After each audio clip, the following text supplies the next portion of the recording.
আজকে আলমারি বানাবো এই তেলের টিন দিয়ে। এতদিন আমরা ওজন করছিলাম এখানে, আর এই নিচে রাখতাম কাগজপত্র, যে ওজন করার জন্য যে কাগজগুলো লাগে। এখানে একটা সাইজ থাকে, এখানে একটা সাইজ থাকে, এখানে দুই রকম ঠোঙা থাকে, এটা একটা ছোট ঠোঙা আর এটা হচ্ছে একটা বড় ঠোঙা। আর এইখানে গার্ডার থাকতো, মানে এই জায়গাটায় সমস্ত কিছু রাখতাম। আর এইরকম ভাবে ব্যাগে ব্যাগে বিভিন্ন সাইজের প্যাকেট রাখতাম। কিন্তু এটা ছিল পুরনো স্টাইল, এবার এটাকে আমরা রেনোভেট করে নতুন বানাবো। চলো আজকে কাজ শুরু করি।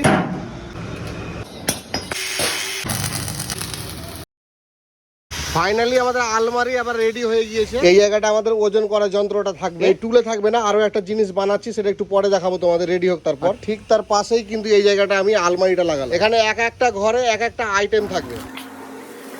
এতক্ষণে পরিশ্রম শেষ হলো আর এই আলমারি আমার গুছানো কমপ্লিট হলো। এখানে দেখেছি 1 কিলোর প্যাকেট, এখানে 500 মুড়ি মাওয়া প্যাকেট, এখানে 2 নাম্বার সাইজ মানে 2 কিলো চিনি আটবে এরকম প্যাকেট, আর এখানে 1 নাম্বার সাইজ প্যাকেট ছোটটা। এখানে একটা বড় ঠোঙা আছে, এখানে ছোট ঠোঙা আছে, আর এখানে একটা কোয়ালিটির কাগজ আর এখানে একটা কোয়ালিটির কাগজ। এবার আর ক্যারি প্যাকেট এলোমেলো হবে না, সব গুছানোই থাকবে। এবার কাজ শুরু হবে আলু পেঁয়াজ রাখার জায়গায়। এতদিন আমরা আলু পেঁয়াজ এইভাবে রাখতাম ক্যারেটে করে, আর এখন নতুন প্ল্যান কি করছি চলো তোমাদের দেখাচ্ছি।